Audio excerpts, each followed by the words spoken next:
আমাদের দেশের তদানীন্তন সরকার 1972 সনে যারা ক্ষমতায় এলেন তারা ধর্মনিরপেক্ষ মতবাদী ধ্বজাধারী ছিলেন। কি কামটা করলেন? এসেই সর্বপ্রথম বিশ্ববিদ্যালয়ের মনোগ্রাম সমূহ থেকে ইকরা বিস্মি রাব্বিকাল্লাযী খালাক রব্বি জিদনি ইলমা এটাকে তুলে দিল। এ কথা কি মিথ্যা না ঠিক? এটা সত্য কিনা? যারা 1971 সনের আগে বিএ এমএ যারা পাশ করেছেন, সার্টিফিকেটটা বাড়িতে গিয়ে রাত্রে আমার কথা প্রমাণ করার জন্য সার্টিফিকেট দেখুন। আপনার সার্টিফিকেটে রাজশাহী বিশ্ববিদ্যালয়ের মনোগ্রামে লেখা আছে রব্বি জিদনি ইলমা, লেখা আছে ইকরা বিস্মি রাব্বিকাল্লাযী খালাক। আল্লাহর কোরআন তারা সহ্য করতে পারে নাই, উঠাই ফেলেছিল, ঠিক না? এবং ইসলাম আর মুসলমান নাম যেখানে যেখানে ছিল সব জায়গা থেকে তারা বিদায় করেছিল। গত 5 বছরে তারা করল কি? ধর্মনিরপেক্ষ হওয়ার কারণে 252টি মাদ্রাসা বিনা কারণে বন্ধ করে দিয়েছিল। এগুলো ইতিহাস কিনা বলুন? আলেমদের উপর অত্যাচার করেছিল। 2001 সালের 1 জানুয়ারি থেকে নিয়ে 30 জুন পর্যন্ত বাংলাদেশের 26,000 আলেমদেরকে পাবলিক সিকিউরিটি অ্যাক্টে গ্রেফতার করে তাদেরকে নির্যাতন করেছিল।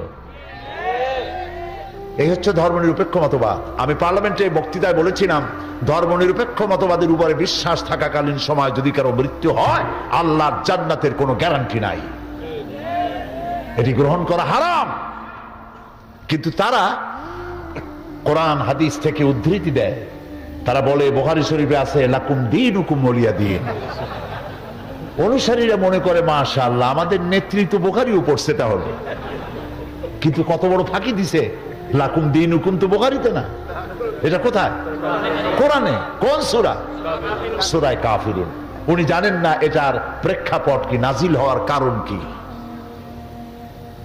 এই সূরা যখন নাজিল হয় এর প্রেক্ষাপট ছিল কাফেররা বলছিল মুহাম্মদ সাল্লাল্লাহু আলাইহি ওয়াসাল্লাম আসুন, ধর্ম নিয়ে যে আমাদের মধ্যে কাশমাকাশ হচ্ছে, আসুন আমরা একটা সমঝোতায় আসি।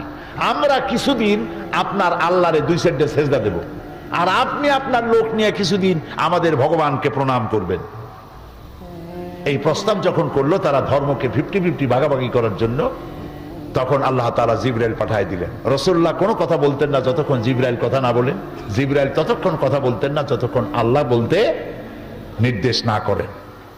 আল্লাহ নাজিল করলেন কুল ইয়া আইয়ুহাল কাফিরুনা লা আ'বুদু মা তা'বুদুন। বলুন হে কাফেরেরা, তোমরা যার ইবাদত করো আমরা তার ইবাদত করি না, আবার আমরা যার ইবাদত করি তোমরা তার ইবাদত করো না। সুতরাং সিদ্ধান্ত হচ্ছে এই, লাকুম দীনুকুম ওয়ালিয়া দীন। তোমাদের ধর্ম তোমাদের জন্য, আমাদের ধর্ম আমাদের জন্য। তোমরা তোমাদের দ্বীনের পক্ষে থাকো, আমরা আমাদের দ্বীনের পক্ষে থাকি। এখানে নিরপেক্ষতার কথা কোথায় পেলেন? ধর্মের ব্যাপারে নিরপেক্ষ থাকতে পারে কেবলমাত্র শয়তান, মুসলমান পারে না। আপনাকে পক্ষে থাকতে হবে। ধর্মের ব্যাপারে রাসূলুল্লাহ কি নিরপেক্ষ ছিলেন? তাহলে সারা জীবন তিনি করলেনটা কি? একজন সাহাবী পাওয়া যাবে না যিনি ধর্মের ব্যাপারে নিরপেক্ষ ছিলেন। আপনি পক্ষে থাকেন। যেমন রাজশাহী থেকে ঢাকা যাবেন, বিশ্ব রোড, হয় আপনি রাইটিস্ট হবেন না হয় লেফটিস্ট হবেন, হয় ডান দিক দিয়ে চলেন না হয় বাম দিক দিয়ে চলেন। কিন্তু কেউ যদি বলে আমি রাইটিস্ট হব না লেফটিস্ট হব না, আমি মিডিলিস্ট হব, আমি রাস্তার মাঝখানে থাকবো, আমি নিরপেক্ষ, এই রাস্তার মাঝখানে দাঁড়ায় নিরপেক্ষতা যদি পালন করেন, কিছুক্ষণের মধ্যে ট্রাক বাবাজি আসবে, আপনারে মামলাট বানাই দিয়ে যাবে রাস্তার উপরে। অনুরূপ ভাবে হয় আপনাকে ধর্মের পক্ষে আসতে হবে, আর না হয় বলতে হবে আমি ইসলাম পছন্দ করি না, বেরিয়ে যান। আপনি এবং আপনার অনুসারীরা কয়েক লক্ষ যদি ইসলাম থেকে বেরিয়ে যায়, ইসলামের কোনো ক্ষতি আছে? কোনো ক্ষতি নাই। সুতরাং হয় ডান দিকে আসেন না হয় বাম দিকে চলেন, হয় ইসলামের পক্ষে আসেন না হয় ইসলামের বিপক্ষে চলে যান। মাঝখানে নিরপেক্ষতা অবলম্বন করে করার কোনো যৌক্তিকতার সুযোগ ইসলাম কাউকে দেয় নাই। মুসা আলাইহিস সালামের জামানায় প্রভাবশালী শক্তি কি ছিল বলুন তো? জাদু। এই যে কথাগুলি বলছি বানানো কথা নয়, সব এখানে আছে। কোথায় আছে? কোরআনে আছে। জাদু। জাদু দিয়ে কি করতো তারা? ফু দিত। ফু দিয়ে দড়ি কাশি থালা বাটি যা সামনে থাকতো, কোনোটা বাঘ হইতো, কোনোটা সিংহ হইতো, কোনোটা সাপ হতো, এগুলি দিয়ে তারা বাজিমাত করত। মুসা আলাইহিস সালাম সেই যুগে আসলেন, আল্লাহ তাআলা তাকে দিলেন মুজিজা, ওই জাদু দুর্বল করার মতো ক্ষমতা। কোরআন বলছে সূরা তাহা, আল্লাহ রাব্বুল আলামিন বললেন ওয়ামা তিলকা বিয়ামিনিকা ইয়া মূসা, মুসা হে তোমার হাতে, ডান হাতে ওটা কি? তিনি বললেন এটি একটি লাঠি। এরপরে লাঠির আরো গুণাগুণ তিনি বয়ান করলেন। আল্লাহ তাআলা বললেন হাতের লাঠিটা ফেলে দাও। তিনি লাঠি ফেলে দিলেন, কি হয়ে গেল? হিয়া হাইয়াতুন তাসআ, বিরাট সাপ হয়ে গেল। মুসা আলাইহিস সালাম ভয় পেলেন। আল্লাহ তাআলা বললেন খুযহা ওয়ালা তাখাফ, ভয় পেও না, ধরো। সাপের প্রতি নবী হোক, আলেম হোক, পীর হোক, মানুষ হোক, যে কেউ হোক, সাপ দেখলে ভয় হবে, ঠিক কিনা? মুসা আলাইহিস সালাম ভয় পেয়েছেন, আল্লাহ বললেন ভয় পেও না, ধরো। এখন তিনি যদি না ধরেন তাহলে তো সর্বনাশ। ধরো, আল্লাহ বলছেন ধরো, স্বাভাবিক অবস্থায় ফিরে আসবে। মুসা আলাইহিস সালাম ধরলেন, কি হয়ে গেল? আবার লাঠি হয়ে গেল। আল্লাহ পাক এবার বললেন যাও, ইযহাব ইলা ফিরআউনা ইন্নাহু তাগা, ফিরআউন সীমা লঙ্ঘন করেছে, তার কাছে যাও। তিনি দাওয়াত দিলেন। ফিরআউন জাদুকরদেরকে একত্রিত করলো, আর জাদুকরেরা মন্ত্রপুত করে দড়ি, কাশি, থালা, বাটি, ঘটি, গ্লাস যা ছিল সামনে সব বানাইলো বাঘ, সিংহ, সাপ, সব একসাথে হামলে পড়েছে মুসা আলাইহিস সালামের উপরে। মুসা আলাইহিস সালাম ভয় পেয়ে গেলেন। আল্লাহ রাব্বুল আলামিন তিনি বললেন মুসা ভয় পেও না, হাতের লাঠি ফেলে দাও। মুসা আলাইহিস সালাম লাঠি ফেলে দিলেন। সাপ হয়ে যখন হা করলো, জাদুকরের তৈরি করা সব বাঘ, সিংহ আর সাপগুলি মুসা আলাইহিস সালামের লাঠি মার্কা সাপের পেটের মধ্যে গিয়ে ঢুকলো। জাদুকরেরা তারা চিন্তা করলো যে আমরা যেটা দেখাইছি 100% জাদু, মন্ত্রতন্ত্র করছি, জাদু দিয়ে তৈরি হয়েছে। মুসা আলাইহিস সালাম যেটা দেখালেন এটা জাদু হইতে পারে না, কারণ জাদু তো খাইয়ে ফেলাই দিছে। এটা জাদু না, এটা জাদুর বাবা অথবা দাদা জাতীয় কিছু, এটার নাম মুজিজা। ওরা যেটা দেখাইলো সেটা জাদু, মুসা আলাইহিস সালাম যেটা দেখালেন সেটার নাম মুজিজা।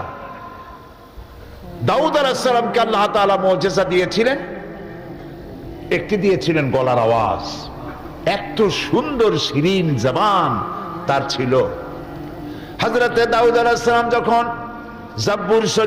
জাবুর শরীফ যখন তেলাওয়াত করতেন, উড়ন্ত পাখিগুলি ওড়া বন্ধ করে হযরত দাউদের চতুর্দিকে বসে পড়ে তারা তার মুখে আল্লাহর কালাম শুনতো। দাউদ আলাইহিস সালাম অস্ত্র নির্মাতা ছিলেন, অস্ত্র তৈরি করে লোহা দিয়ে, লোহাকে আগুন দিয়ে পোড়ায়া নরম করা লাগে। দাউদ আলাইহিস সালামের লোহা পোড়ায়া নরম করার প্রয়োজন হতো না, তাকে আল্লাহ মুজিজা দিয়েছিলেন। লোহা মুঠো করে ধরে চাপ দিতেন, পানির মতো গলে আঙ্গুলের ফাঁক দিয়া পড়ে যেত, আর নিজের ইচ্ছে মতো অস্ত্রের তিনি সাইজ দিতেন, ডিজাইন করতেন। ঈসা আলাইহিস সালামের মুজিজা ছিল অন্ধ, জন্মান্ধের উপরে হাত বুলাইয়া দিতেন, চোখ ভালো হয়ে যেত। কুষ্ঠ ব্যাধিগ্রস্ত লোকের গায়ে হাত বুলাতেন, ভালো হয়ে যেত। সব কথা কোরআন শরীফ আছে। সুবহানাল্লাহ। আমি বলতে চাই পয়গম্বরেরা দুনিয়া থেকে বিদায় হয়ে গেলেন, মুজিজার কার্যকারিতা শেষ হয়ে গেল। মুসা আলাইহিস সালাম ইন্তেকাল করলেন, লাঠি তিনি কবরে নিয়ে যান নাই, কিন্তু উম্মতেরা ওই লাঠিকে 1 সেকেন্ডের জন্য আর সাপ বানাইতে পারে নাই। দাউদ আলাইহিস সালাম মারা গেলেন, তার উম্মতেরা লোহা ধরে চাপাচাপি করে পানি বানাইতে আর পারে নাই। সুলাইমান আলাইহিস সালামের মুজিজা ছিল সিংহাসনে বসতেন, সারা বিশ্বের বাদশা আল্লাহ তারে বানাইছিলেন, সিংহাসনে বসতেন। এই কোরআনের সূরা নামলের মধ্যে আল্লাহ পাক বলেছেন সকাল বেলায় সিংহাসনে বসতেন, 1 মাসের পথ তিনি বাতাসের উপর থেকে উড়ে যেতেন, আবার সন্ধ্যা বেলায় আর 8 মাসের পথ তিনি ব্যাক করতেন, ইঞ্জিনের দরকার হতো না। তিনি ইন্তেকাল করলেন, সিংহাসনটা কবরে নিয়ে যান নাই। তার উম্মতেরা 1 সেকেন্ডের জন্য এই সিংহাসনকে 1 ইঞ্চি জমিনের উপরেও আর উঠাইতে পারে নাই। ঈসা আলাইহিস সালাম মারা যাননি, আল্লাহ তাকে উঠায় নিয়েছেন। তার শত শত কোটি উম্মতের দাবিদার খ্রিস্টান জগতের লোকেরা কারো অন্ধ লোকের চোখ ভালো করতে পারে নাই, কুষ্ঠবেদীগ্রস্ত লোককে হাত বুলাইয়া ভালো করতে পারে নাই। তার মানে হলো নবী ইন্তেকাল করেছেন, মুজিজার কার্যকারিতা সেখানে শেষ হয়েছে। কিন্তু আপনার আমার নবী, বিশ্ব নবী মুহাম্মদুর রাসূলুল্লাহ সাল্লাল্লাহু আলাইহি ওয়াসাল্লাম, তার নবুয়তের জীবনে 3 সহস্রাধিক মুজিজা সংগঠিত হয়েছিল। এই 3 সহস্রাধিক মুজিজার ভিতরে শ্রেষ্ঠ মুজিজার নাম কোরআন শরীফ। তিনি ইন্তেকাল করেছেন, মুজিজা কবরে নিয়ে যান নাই। এর কার্যকারিতা কিয়ামত পর্যন্ত অক্ষুণ্ণ থাকবে। মানুষ কোরআন বুঝে না যারা, তারাও যখন কোরআনের তেলাওয়াত শুনে চোখ দিয়ে দরদর করে পানি নামতে থাকে। কোরআন শরীফের আলোচনা শুনে বাপদাদার ধর্ম পরিত্যাগ করে মুসলমান হয়ে যায়। প্রসঙ্গক্রমে আল্লাহ শুকরাতে বলছি, এই কোরআনের তাফসীর বিগত 40 বছর একটানা আল্লাহ তাআলা তার গোলামকে করার তৌফিক দিয়েছেন, দেশে এবং দেশের বাইরে। এই কোরআন এই তাফসীর করাকালীন সময় বাংলাদেশ এবং তার বাইরে এ পর্যন্ত কোরআনে কারিমের তাফসীর শুনে আমার কাছে 6 শতাধিক হিন্দু, খ্রিস্টান, বৌদ্ধ, ইসলাম কবুল করেছেন। এটাই হচ্ছে কোরআনের মুজিজা। পাশ্চাত্যের একজন পপ সিঙ্গার, নাম তার ক্যাটস স্টিভেন, বাড়ি তার লন্ডনে, মেগা স্টার। এখন যেমন পপ সিঙ্গারদের মধ্যে মেগা স্টার হচ্ছে মাইকেল জ্যাকসন। একবার আমেরিকায় আমি টিভি দেখতেছিলাম, তো শুনলাম টিভি বলল যে রাতের বেলায় রাত এতটা এত মিনিটে মাইকেল জ্যাকসনের গান হবে। তো আমি চিন্তা করলাম, এত নাম কাম, দেখি না লোকটা কেমন। আমি তারে দেখি নাই তো কোনোদিন। রাত ঠিক সেই সময় টিভিটা অন করলাম, আমি বুঝতে পারলাম না এটা পুরুষ না মেয়ে লোক।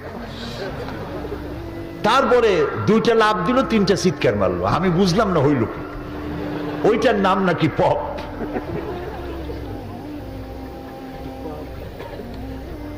আর ওনার আগে, এই মাইকেল জ্যাকসনের আগে ছিল ক্যাটস স্টিভেন।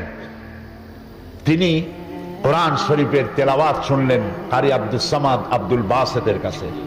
তেলাওয়াত শুনে পাগল হয়ে গেল, আমি কি গান গাই, কোরআনের সামনে তো এগুলি কিছুই না।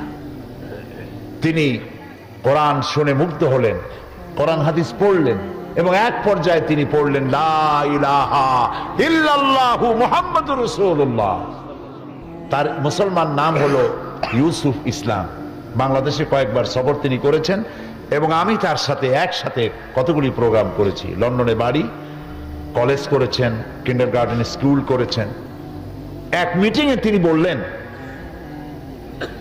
বড় শিক্ষণীয় কথা, এক মিটিংয়ে তিনি বললেন জনসভায় লন্ডনে, বললেন আমি কোরআন হাদিস পড়ে বুঝে ইসলাম কবুল করেছি, কিন্তু আজ 25 বছর পর, ইসলাম কবুল করার 25 বছর পর এখন আমার চিন্তা হয় যে কোরআন এবং হাদিস পড়ার আগে যদি আমি এই মুসলমানগুলি দেখতাম তাহলে বোধহয় ইসলাম কবুল করা আমার পক্ষে সম্ভব হতো না। আমার কাছে মনে হলো ইউসুফ ইসলাম যেন গোটা মুসলিম মিল্লাতের গালের উপর একটা থাপ্পড় কষে দিয়েছে। তিনি বলতে চাইলেন কোরআন আর হাদিস যে মুসলমান ডিমান্ড করে, যে কোয়ালিটি কামনা করে যে মুসলমানদের, আমরা সেই মুসলমান নই। আমি গতকালও বোধহয় বলেছি এই কথা যে মরা মানুষ জিন্দা হওয়ার কোন সুরত যদি থাকতো আর একজন সাহাবী যদি জিন্দা হতে পারতেন তাহলে আমাদের অবস্থা দেখে বলতেন আল্লাহর কসম, রাসূলুল্লাহ যে মুসলমান বানায় রেখে গিয়েছিলেন আল্লাহর কসম এগুলি সেই মুসলমান না। প্রিয় ভাই সব, কোরআন পৃথিবীতে এসেছিল একটি সুন্দর সঠিক মানব গোষ্ঠী তৈরি করা, যারা চুরি করবে না, ডাকাতি করবে না, জেনা করবে না, হত্যা করবে না, দর্শন করবে না, যারা হবে সুখী, যারা হবে সমৃদ্ধশালী, যাকে দেখে কেউ ভয় করবে না, যাকে দেখে আশ্রয় পাবে মানুষ। রাসূলুল্লাহ তাই ছিলেন। প্রিয় ভাই সব, এই নবুয়তের মিশন যারা আল্লাহ তাআলা যাদেরকে নবী বানালেন, সেই নবীদের মধ্যে শ্রেষ্ঠ নবী, সর্বশেষ নবী, যার নাম বিশ্ব নবী মুহাম্মদুর রাসূলুল্লাহ সাল্লাল্লাহু আলাইহি ওয়াসাল্লাম। দুনিয়ার যত নবী এসেছেন সমস্ত নবীরা হলেন এলাকা ভিত্তিক নবী, ভাষা ভিত্তিক নবী। আর আমাদের নবী কি? জোরে বলেন, বিশ্ব নবী। কোথায় পাইলাম? এইখানে, এই কোরআন শরীফ। আল্লাহ রাব্বুল আলামিন বলেন, কুল ইয়া আইয়ুহান নাসু ইন্নী রাসূলুল্লাহি ইলাইকুম জামিআ। আল্লাহ তাআলা বলেন, নবী আপনি বলুন, হে মানব সকল, আমি আল্লাহর পক্ষ থেকে তোমাদের সকলের জন্য আমি রাসূল হয়ে এসেছি। এই পৃথিবীতে সব থেকে বেশি মর্যাদা দিয়েছেন আল্লাহ তাআলা তার রাসূলকে। কোরআন শরীফে সমস্ত নবীদেরকে তো আল্লাহ নাম ধরে ধরে ডেকেছেন। ইয়া আদম, ইয়া জাকারিয়া, ইয়া ইয়াহইয়া, ইয়া মূসা, এমনকি আমার জাতির পিতারও নাম ধরে ডাকছেন আল্লাহ। বলেন নাই, ও মুসলমানদের জাতির পিতা। জাতির পিতা কে? আসতে বললেন কেন? সন্দেহ আছে? জাতির পিতা কে? এই ঈমান মজবুত রাখবেন। জাতির পিতা একাধিক হওয়া মোটেই ভালো না। পিতা একজন হওয়া ভালো, বেশি হওয়া কি সুলক্ষণ না কুলক্ষণ? মুসলিম মিল্লাতের পিতা, মিল্লাত আবিকুম ইব্রাহিম হুয়া সাম্মাকুমুল মুসলিমিন। মুসলিম জাতির পিতা ইব্রাহিম আলাইহিস সালাম, তাকেও আল্লাহ নাম ধরে ডেকেছেন। কোরআনে কারিমে দেখতে পাই আল্লাহ রাব্বুল আলামিন তাকে ডেকেছেন এই বলে, ওয়ানাদাইনাহু আইয়া ইব্রাহিম قد صدقت الرؤيا إنا كذلك نجزي المحسنين। আমি ইব্রাহিমকে ডেকে বললাম, হে ইব্রাহিম, তুমি তোমার স্বপ্নকে বাস্তবে রূপ দিয়েছো, আর আমি এইভাবে করে মুহসিনিনদেরকে আমি পুরস্কৃত করে থাকি। প্রিয় ভাই সব, আল্লাহ রাব্বুল আলামিন একমাত্র নবী যার নাম ধরে ডাকেন নাই। নাম কি তার? বলেন, মুহাম্মদুর রাসূলুল্লাহ সাল্লাল্লাহু আলাইহি ওয়াসাল্লাম নাম ধরে আল্লাহ ডাকেন নাই। যখনই ডাকার দরকার হয়েছে আল্লাহ আদর করে ডেকেছেন, ইয়া আইয়ুহার রাসূল, হে রাসূল, ইয়া আইয়ুহান নবী, হে নবী, ইয়া আইয়ুহাল মুজাম্মিল, ইয়া আইয়ুহাল মুদ্দাসসির, ইয়াসিন, তাহা, প্রিয় প্রিয় নামে, সুন্দর সুন্দর নামে ডেকেছেন আর উম্মতকে বলেছেন। আল্লাহ তাআলা এই কোরআনে কারিমে বলেছেন, তোমরা যেভাবে পরস্পর পরস্পরকে নাম ধরে ডাকাডাকি করো, এইভাবে করে আমার নবীকে নাম ধরে ডেকো না। আল্লাহ নিষেধ করেছেন। এমনকি কোথাও আপনারা জানেন যে যদি কোনো মানুষ মা বাপের সাথে বেয়াদবি করে তাহলে সেটা শুধু বেয়াদবিই থাকে। পীরের সাথে বেয়াদবি করলো বেয়াদবি, এর থেকে বেশি কিছু হয় না। কিন্তু নবীর শানে, মুহাম্মদ সাল্লাল্লাহু আলাইহি ওয়াসাল্লামের শানে যদি কেউ বেয়াদবি করে সেটা বেয়াদবি থাকে না, কুফরি হয়ে যায়। কোরআন তাবিজের জন্য আসে নাই, কোরআন তাবিজ লেখার জন্য আসে নাই, চোর ধরার জন্য আসে নাই। আমরা কোরআনের কাছে কখন যাই? মসজিদের ইমাম সাহেব, মৌলানা সাহেবের কাছে যাই, হুজুর আমার তো বউয়ের স্বর্ণের চেন চুরি হয়ে গেছে, একটু চাউল পোড়া দেন। বিশ্বাস করুন, চাউল পোড়া দিয়া যদি চোর ধরা যেত, অন্তত মুসলিম রাষ্ট্রগুলিতে পুলিশের চাকরি থাকতো না। সমস্ত মুসলিম দেশের থানাগুলিতে চাকরি হতো মৌলভী সাহেবদের। সেখানে বস্তায় বস্তায় চাউল দিয়ে বলা হতো, আপনারা চাউল পড়বেন আর চোর ধরবেন। প্রিয় ভাই সব, জেন তাড়াবার জন্য আর চাউল পড়ে চোর ধরার জন্য কোরআন আসে নাই। কোরআন এসেছে একটি সুখী, সমৃদ্ধশালী, শোষণ মুক্ত, দুর্নীতি মুক্ত, একটি ভীতিহীন, নিরাপত্তাপূর্ণ, একটি সমৃদ্ধশালী রাষ্ট্র উপহার দেওয়ার জন্য কোরআন এসেছে। কোরআন শরীফ চোর ধরতে আসে নাই, চুরি বন্ধ করতে এসেছে। কোরআন ডাকাত ধরতে আসে নাই, ডাকাতি বন্ধ করতে এসেছে। কোরআন খুনিকে ধরতে আসে নাই, কোরআন অবৈধ রক্তপাতকে বন্ধ করে দেওয়ার জন্য এসেছে। কোরআন স্বৈরাচারকে ধরার জন্য আসে নাই, স্বৈরাচারের কালো হাতকে চিরকালের জন্য অবশ করে দেওয়ার জন্য কোরআন এসেছে। এটি হচ্ছে সেই কোরআন। দুর্ভাগ্য, সেই কোরআন বুঝি না। আমি যদি প্রশ্ন করি, ভাইরা, পৃথিবীর মধ্যে সব থেকে শ্রেষ্ঠ জাতি, সৌভাগ্যবান জাতি কারা? কি জবাব দেবেন? পাল্টা প্রশ্ন করি, পৃথিবীতে সব থেকে হতভাগ্য জাতি কারা? একই জবাব, সৌভাগ্যবান জাতি মুসলমান, হতভাগ্য জাতিও মুসলমান। সৌভাগ্যবান জাতি কেন? সৌভাগ্যবান জাতি এই কারণে, যেহেতু তাদের কাছে কোরআন আছে। পৃথিবীর কোন জাতির কাছে তাদের ধর্মীয় পুস্তক অবিকৃত উপায়ে, অকৃত্রিম উপায়ে, অরিজিনালিটি, পিউরিটি নিয়ে, অথেন্টিসিটির সাথে কোন জাতির কাছে নাই। চ্যালেঞ্জ রইল। আজ পৃথিবীর শত কোটি খ্রিস্টান পৃথিবীতে বাস করে। চ্যালেঞ্জ করা হয়েছে, বর্তমান খ্রিস্টানদের কাছে যে বাইবেল রয়েছে, এই বাইবেলের মধ্যে আল্লাহর ওয়ার্ড বলতে একটি ওয়ার্ডও নাই, সব তাদের বানানো। এই চ্যালেঞ্জের মোকাবেলা তারা করতে পারে না। ইউরোপে, আমেরিকায় বড় বড় ডিবেট হয়েছে, বিতর্ক হয়েছে, সেসব ডিবেটে বড় বড় পাদ্রীরা লজ্জায় কেঁদে ফেলেছে, জবাব দিতে পারে নাই। পৃথিবীতে একমাত্র মুসলমানদের কাছে আল্লাহর কিতাব আছে, তাই আমরা সৌভাগ্যবান। হতভাগ্য কেন? হতভাগ্য এই কারণে, আল্লাহর এই কিতাব যে জাতির কাছে আছে, সেই জাতি এই কিতাব দিয়ে কোনো ফায়দা নিতে পারল না। সে জাতি আজ পৃথিবীতে সব থেকে নির্যাতিত, নিপীড়িত, নিগৃহীত। আর যদি প্রশ্ন করা হয় পৃথিবীতে সব থেকে হোমলেস, স্টেটলেস কারা? মুসলমান। সব থেকে নির্যাতিত কারা? মুসলমান। সব থেকে বেশি মার খায় কারা? মুসলমান। তাহলে কি বুঝবো যে কোরআন আমাদের কাছে আছে বলেই আমরা মার খেয়ে বেড়াই? না।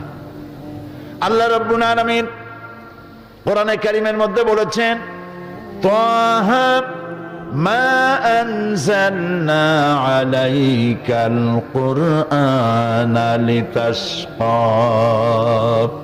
হে নবী, কোরআন আমি এই জন্য অবতীর্ণ করি নাই যে কোরআন আপনার ভাগ্যকে হতভাগ্য করে দেবে, আপনি বিপর্যস্ত হবেন, নিপীড়িত হবেন, এই জন্য কোরআন আসে নাই। কোরআন এসেছে যাদের কাছে কোরআন থাকবে তারা শাসিত হবে না, তারা শাসক হবে। দুনিয়ার নেতৃত্ব তাদের পায়ের উপরে চুমো খাবে। এজন্য এসেছিল ইসলাম। আজ আমরা যদি মার খেয়ে থাকি, নির্যাতিত হতে থাকি, তার একমাত্র কারণ গতকাল বলেছি, কারণ হলো কোরআনের সাথে আমাদের সম্পর্ক সুন্দর নাই, ভালো নাই, যেমনটি থাকা উচিত ছিল সেই সম্পর্ক আমাদের নাই। গতকাল যে আয়াত থেকে আমি আলোচনা শুরু করেছিলাম সেটি ছিল সূরা আন-নাহল থেকে আমি আলোচনা করেছিলাম। সেই আয়াতটি আবার তেলাওয়াত করে ওর আলোকে আমি আলোচনা করব। বিমাশিয়াতিল্লাহ তাআলা, আল্লাহ যদি বলার তৌফিক দেন। সুবহানাকা লা ইলমা লানা ইল্লা মা আল্লামতানা, আমি কিছুই বলতে পারবো না যদি না আল্লাহ আমাকে সাহায্য না করেন। আলাইহি তাওয়াক্কালতু ওয়া ইলাইহি উনীব।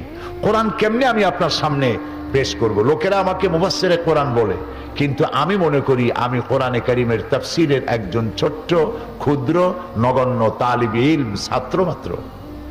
কোরআন এক বিশাল মহাসমুদ্র। আটলান্টিক মহাসাগরের অতল তলদেশে স্পর্শ করা তো মানুষের জন্য সম্ভব, কিন্তু কোরআনের তলদেশ স্পর্শ করা সম্ভব নয়। এটা কোনোদিন পুরাণ হবে না। নবী করিম সাল্লাল্লাহু আলাইহি ওয়াসাল্লাম বলেছেন, লা তুহসা আজাইবুহু ওয়ালা তুবলা গারাইবুহু। এই কোরআনের আশ্চর্যকারিতা, বিস্ময়কারিতার কোনো শেষ নাই। কোরআন কোনোদিন পুরাতন হবে না, জীর্ণ হবে না। নবী করিম সাল্লাল্লাহু আলাইহি ওয়াসাল্লাম সূরা হুজুরাতে আল্লাহ তাআলা বলছেন, এক মজলিসে তিনি বসেছিলেন, তিনি কথা বলছেন, কিন্তু তার কণ্ঠস্বরকে উপচে, তার কণ্ঠস্বরকে নিচু করে সাহাবায়ে কেরাম এত জোরে কথা বলছেন যে নবীর কথা শোনা যায় না। আল্লাহ এটাকেও বরদাস্ত করেন নাই। সঙ্গে সঙ্গে ওহী নাজিল হলো। আল্লাহ রাব্বুল আলামিন ঘোষণা করলেন, ইয়া আইয়ুহাল্লাযীনা আমানু লা তারফাউ আসওয়াতাকুম ফাওকা সাওতিন নবী। হে বিশ্বাসীরা, তোমরা যারা ঈমান এনেছো শোনো, তোমাদের কণ্ঠস্বর যেন আমার নবীর চাইতে বড় না হয়ে যায়। যদি আমার নবীর চাইতে তোমাদের গলার আওয়াজ বড় হয়ে যায়, আনতাহবাতা আমালুকুম, তোমাদের জিন্দেগীর সমস্ত নেক আমলগুলি আমি বরবাদ করে দেব। এখনো পর্যন্ত মসজিদে নববীতে রাসূলুল্লাহর কবরের সামনে এই আয়াতটি স্বর্ণাক্ষরে লেখা আছে। এটা সেই জায়গা, ইয়ে মাকামে আদব হয়, এখানে আদব করতে হয়, জোরে চিল্লায় কান্দাও যায় না, নীরবে ফোপায় ফোপায় কাঁদতে হয়। এখানে শুয়ে আছেন আল্লাহ তাআলা যাকে শয়ে রেখেছেন, যিনি হচ্ছেন আখিরি জামানার পয়গম্বর বিশ্বনবী মুহাম্মদ রাসূলুল্লাহ সাল্লাল্লাহু আলাইহি ওয়াসাল্লাম। প্রিয় ভাই সব, তিনি দুনিয়ার বুকে এসেছিলেন একটি বিপ্লব করার জন্য। কি জন্য আসছিলেন, কেন তাকে পাঠানো হলো? কোরআনে কারীমের মধ্যে সূরা ফাতহার মধ্যে আল্লাহ তাআলা বলেন, হুয়াল্লাযী আরসালা রাসূলাহু বিল হুদা ওয়া দীনিল হক লিইয়ুযহিরাহু আলাদ-দীনি কুল্লিহি ওয়া কাফা বিল্লাহি শাহীদা। হুয়াল্লাযী আরসালা রাসূলাহু বিল হুদা ওয়া দীনিল হক, আমি আমার রাসূলকে দ্বীন হক, সত্যের বিধান সহকারে পাঠিয়েছি, যাতে করে তিনি মানব গোষ্ঠীর উপরে আমার কোরআনকে বিজয়ী করে দেন, আমার দ্বীনকে বিজয়ী করে দেন। এই জন্য তাকে পাঠিয়েছি। আজ আমার দেশের এক শ্রেণীর লোক আছে যারা ধর্ম আর রাজনীতিকে আলাদা করতে চায়, আছে না? আছে কিনা? তারা ধর্মনিরপেক্ষতায় বিশ্বাসী। আপনারা জানেন আল্লাহ যা যা করেছেন শয়তান তার উল্টা করেছে, ঠিক কিনা? আল্লাহ তাআলা করেছেন খেলাফত, শয়তান করেছে রাজতন্ত্র। এই রাজতন্ত্র আল্লাহর বানানো নয়, এটা কার বানানো? আল্লাহ দিয়েছেন অর্থনৈতিক বিলি বন্টনের ব্যবস্থা হিসাবে, সুষম বন্টন নীতি হিসাবে যাকাত ভিত্তিক অর্থ ব্যবস্থা, শয়তান করেছে সুদ। আল্লাহ দিয়েছেন দ্বীন, কমপ্লিট কোড অফ লাইফ, পূর্ণাঙ্গ জীবন ব্যবস্থা ইসলাম। শয়তান দিয়েছে সেকুলারিজম, ধর্মনিরপেক্ষ মতবাদ। আল্লাহ পাক বলেন, লোকেদের ভিতরে এমন বহু লোক আছে, মানুষের ভিতরে এমন বহু মানুষ আছে যারা বলে আল্লাহ পাকের উপর ঈমান এনেছি আর পরকালের উপরে ঈমান এনেছি। আল্লাহ পাক বলেন, ওমা হুম বিমুমিনিন, এরা মুমিন না, এরা মুমিন নয়। তো একজন মানুষ মুসলমান হওয়ার জন্য প্রথম শর্ত কি? আল্লাহর উপর ঈমান আনা, আর 2 নম্বরে বলেন আপনারা আখিরাতের উপরে বিশ্বাস স্থাপন করা। তো ঈমান এনেছি, একটি লোক বলছে যে আমি আল্লাহর উপরে ঈমান এনেছি, পরকালকে বিশ্বাস করেছি, আর আল্লাহ পাক বলছেন ওমা হুম বিমুমিনিন, এরা মুমিন না। তার কারণ হলো ঈমান এনেছি আমরা পড়েছি লা ইলাহা ইল্লাল্লাহু মুহাম্মাদুর রাসূলুল্লাহ। পড়েন সবাই লা ইলাহা ইল্লাল্লাহ, লা ইলাহা, লা ইলাহা ইল্লাল্লাহু মুহাম্মাদুর রাসূলুল্লাহ। এটাই হচ্ছে আমাদের ঈমানের ভিত্তি। এখন এই কালেমা পড়ে মুসলমান হওয়ার পরেও বহু মুসলমান আছে নামাজ পড়ে না, আছে না? নামাজ পড়ে কিন্তু ওজনে কম দেয়, নামাজ পড়ে রোজাও রাখে কিন্তু স্ত্রীকে মেয়েকে পর্দায় রাখে না, আছে কিনা এরকম? নামাজ পড়ে রোজাও করে, হজও করে, যাকাতও দেয়, কিন্তু সুদী ব্যাংক থেকে টাকা নিয়ে ব্যবসা করে, সুদী ব্যাংকের টাকা নিয়ে বাড়ি বানায়, আছে কিনা জোরে গো? নামাজ পড়ে রোজাও রাখে, মুখে দাঁড়িয়েও আছে, আবার মদও পান করে, মিথ্যা কথাও বলে, জিনাও করে, মানুষকে ঠকায়, বোনের হক, মায়ের হক, স্ত্রীর হক, মেয়ের হক, ফুপুর হক নষ্ট করতেছে, আছেন এরকম? তাহলে ঈমান এনেছি এটা দাবি করলেই, মুখ দিয়ে দাবি করলে হলো না, পূর্ণাঙ্গ রূপে দাখিল হতে হবে ইসলামের মধ্যে। সেটাই হলো আল্লাহ পাকের বক্তব্য। হে ঈমানদারেরা শোনো, যারা আমার প্রতি ঈমান এনেছো, বিশ্বাস করেছো, শোনো, সিলমের মধ্যে পরিপূর্ণরূপে দাখিল হয়ে যাও, সবটুকুন দাখিল হও। যেমন আপনি যদি একটি শেরওয়ানি পরেন, আর সেই শেরওয়ানি একটা হাতের মধ্যে হাত ঢুকাইয়া বাকি শেরওয়ানির অংশটা যদি পিঠের উপরে ঝুলায় রাখেন, আপনি শেরওয়ানিটা পরেছেন বলে কেউ কি বলবে? বলবে না। আপনি যদি ঘরের বারান্দায় দাঁড়াইয়া যদি জানালার ভিতর দিয়ে মাথা ঢুকান, তাহলে কেউ কি বলবে যে আপনি ঘরের মধ্যে প্রবেশ করেছেন? কেউ বলবে না। আপনি পাজামা পরতে গিয়ে পাজামার একটি ফাঁকের মধ্যে পা ঢুকিয়ে দিয়েছেন আর অন্য অংশটা টানতে টানতে আনতেছেন, কেউ কি বলবে যে আপনি পাজামা বা প্যান্টি পরেছেন? কেউ বলবে না। পাজামাটা পুরোটা পরলেই বোঝা যাবে পুরোটা পরেছেন। ঘরে শরীরটা নিয়ে ঢুকলেই ঘরে প্রবেশ করেছেন। জামাটা পুরোটা গায়ে দিলেই জামা গায়ে দিয়েছেন। এই কথাগুলি বোঝা কঠিন না সহজ? তাহলে এই কথাও সহজভাবে বুঝুন, ইসলাম দাবি করলেই হয় না। জীবনে দুই একটা উমরা করিয়া হজ করিয়া মানুষকে ফাঁকি দিলে হয় না। পূর্ণাঙ্গ ইসলাম কায়েম করতে হবে জীবনের সব ক্ষেত্রে, সকল ক্ষেত্রে ইসলামের মধ্যে পরিপূর্ণভাবে দাখিল হতে হবে। এটা আল্লাহ পাক আমাদের প্রতি এক নির্দেশ করেছেন, উদহুলু ফিস সিলমে কাফা, পরিপূর্ণরূপে প্রবেশ করো। কারণ তুমি তো আমার কাছে বিক্রি হয়ে গেছো। আমরা কার কাছে বিক্রি হয়েছি? আল্লাহ পাক কোরআনে কারীমের মধ্যে বলেন, ইন্নাল্লাহা ইশতারা মিনাল মুমিনিনা আনফুসাহুম ওয়া আমওয়ালাহুম বিআন্না লাহুমুল জান্নাহ। আল্লাহ পাক বলেন, আমি আমার মুমিনের জান এবং মালকে আমি খরিদ করে নিয়েছি, কিনে নিয়েছি, বিনিময় আমার মুমিন বান্দাকে আমি জান্নাত দান করেছি। সুবহানাল্লাহ। আমাদের জান আর মাল কার? আল্লাহ কিনে নিয়েছেন। তার অর্থ কি? তার অর্থ হলো এই যে আমার মাল, আমার জান, আমার কাছে যেটা আছে এইটা আল্লাহর নির্দেশের বাইরে আমি খরচ করতে পারবো না। এর অর্থ হলো আল্লাহ আমার কাছ থেকে এটা কিনে নিয়েছেন। কি করেছেন? কিনে নিয়েছেন। আপনার কাছে যে কেউ চাঁদা চাইলেই আপনি দিতে পারবেন না আপনার টাকা দিয়ে, যদিও টাকাটা আপনার, আপনি কামাই করেছেন। কিন্তু এই আপনার রোজগারকৃত, পরিশ্রমকৃত, মাথার ঘাম পায়ে ফেলা উপার্জনকৃত পয়সা আপনি আল্লাহর সন্তুষ্টি ছাড়া যে কোনো জায়গায় এই পয়সা দিতে পারবেন না। আপনার জান যেখানে সেখানে খরচ করতে পারবেন না। জান আপনার, কিন্তু আপনি তো আত্মহত্যা করতে পারবেন না। আত্মহত্যা করা কি? কবিরা গুনাহ, মহাপাপ। কেন পারবেন না? আপনার জান আপনি ফ্যানের সাথে ঝুলে মরতে পারবেন না। কেন পারবেন না? এই কারণে যেহেতু জানটা আল্লাহর। জানটা কার? মালটা কার? তাহলে এই জান মাল খরচ করতে হবে কার রাস্তায়? আল্লাহর রাস্তায় খরচ করতে হবে, কারণ এটা বিক্রি হয়ে গেছে আল্লাহর কাছে পরিপূর্ণরূপে। বাইতুল মুকাররমে আমরা গিয়ে মাথা নত করি না? এই বাইতুল মুকাররম যে গভর্নমেন্টের আন্ডারে যারা এটারে চালায়, সেই গভর্নমেন্ট মাঝে মধ্যে নামাজ পড়ে গভর্নমেন্টের লোকেরা, কিন্তু আল্লাহর হুকুম কি মানে?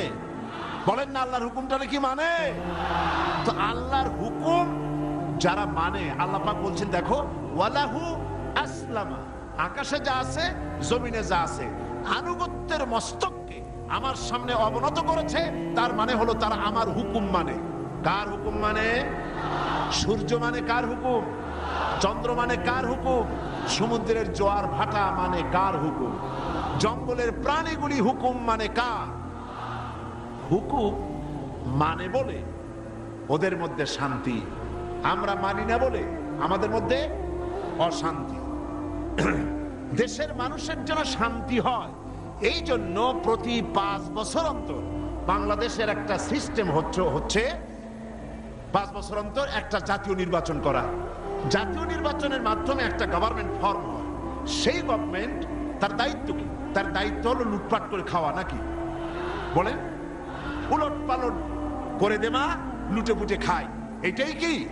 না, গভর্নমেন্টের দায়িত্ব হচ্ছে জনগণের খাদ্য, বস্ত্র, শিক্ষা, চিকিৎসা, বাসস্থানের গ্যারান্টি দেওয়া, নারীর সতীত্ব এবং সম্ভ্রমের হেফাজত করা, শিশুদের অধিকার প্রতিষ্ঠা করা, শ্রমিকদের, কৃষকদের অধিকার প্রতিষ্ঠিত করা, তাদের উৎপাদিত পণ্যের ন্যায্য মূল্য দেওয়া এবং শ্রমিকের গায়ের ঘাম শুকিয়ে যাওয়ার আগে তাদের প্রাপ্যকে বুঝিয়ে দেওয়া। এটাই হচ্ছে একটি গভর্নমেন্টের মোটামুটি দায়িত্ব, ঠিক কিনা?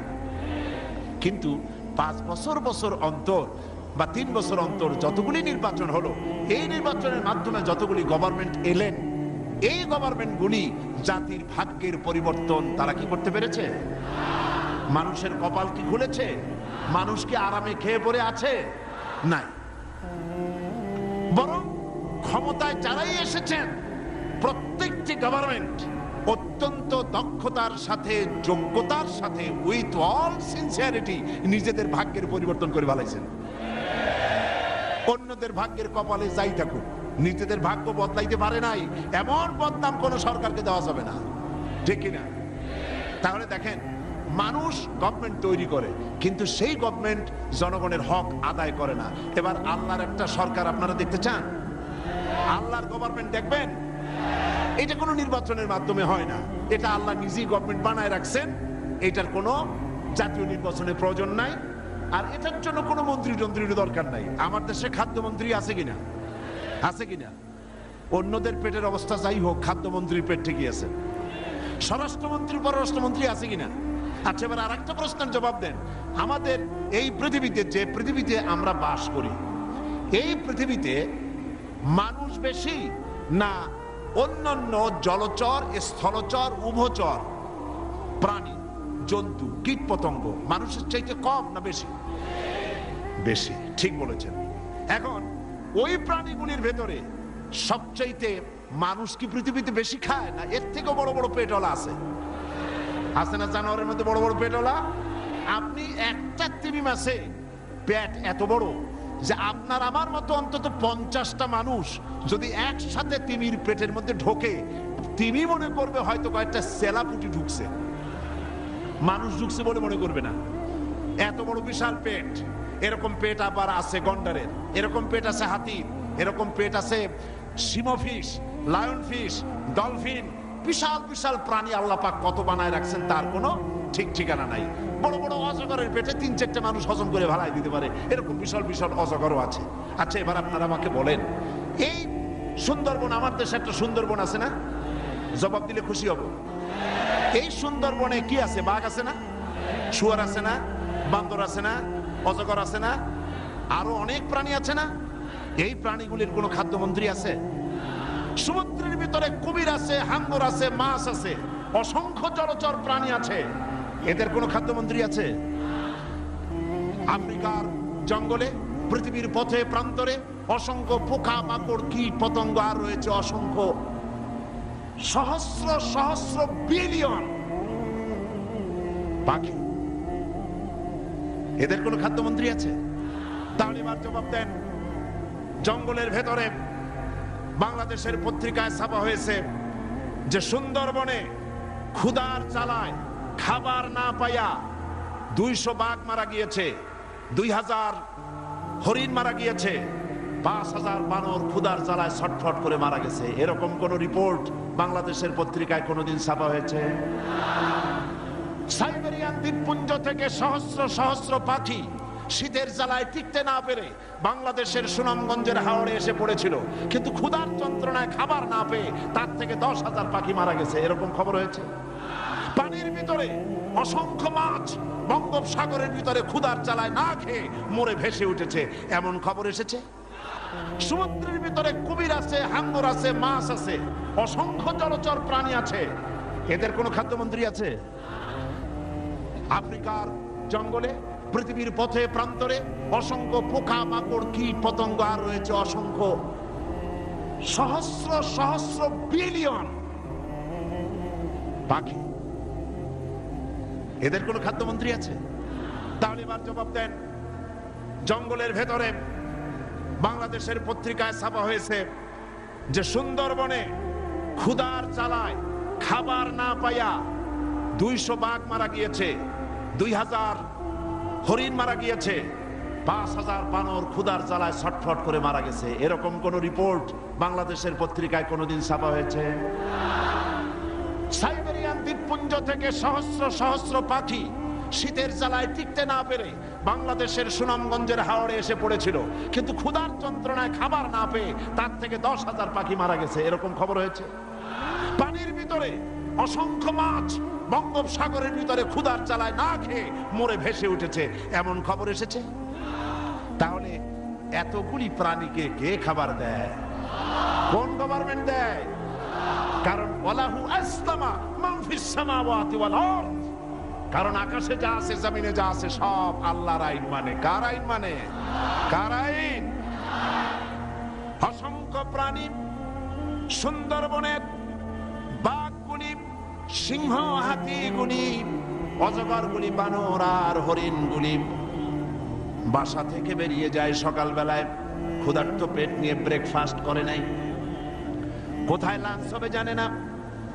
পাখিগুলি সকালবেলায় বাসা থেকে নিজের বাচ্চাগুলিকে বাসায় ফেলে গেল, নিজের পেটও খালি, পাখির বাসার ভিতরে বাচ্চাগুলির পেটও খালি। পিঁপড়াগুলি বেরিয়ে গেল, মৌমাছি বল্লা ভীমরুল বেরিয়ে গেল, সমস্ত কীট পতঙ্গ, উভচর, জলচর, স্থলচর, তিমির মতো প্রাণী থেকে শুরু করে ছোট্ট পিঁপড়া, মাইক্রোস্কোপ যন্ত্র ছাড়া দেখা যায় না এমন পোকাটিও সকাল বেলায় খালি পেট নিয়ে বেরিয়ে গেল। আল্লাহ পাক বলেন সন্ধ্যা হতে না হতে সকল প্রাণীর পেট ভরাইয়া যার যার বাড়ি ফিরাইয়া দেই। কারণ রিস্কের মালিক কে? চিল্লাই কইতে পারলেন না? একটা আঙ্গুল আকাশের দিকে বলেন রিস্কের মালিক কে? আমার আল্লাহ পাক বলছেন وَمَا مِن دَابَّةٍ فِي الْأَرْضِ إِلَّا عَلَى اللَّهِ رِزْقُهَا। এই পৃথিবীর বুকে এমন কোন প্রাণী নাই, এমন কোন জীব নাই যেই জীবের রিস্কের দায়িত্ব আমি আল্লাহ আমার নিজ হাতে গ্রহণ করি নাই। লাহু মাকালিদুস সামাওয়াতি ওয়াল আরদ, আকাশ আর জমিনের রিস্কের চাবিকাঠি আমার হাতে। কার হাতে? আল্লাহ পাকের হাতে। আল্লাহ পাকের আইন মানে বলে ওরা খাবার পায়, ওদের গভর্নমেন্ট লাগে না, ওদের গভর্নমেন্ট আল্লাহ। ওদের গভর্নমেন্ট কে? চিল্লায় না।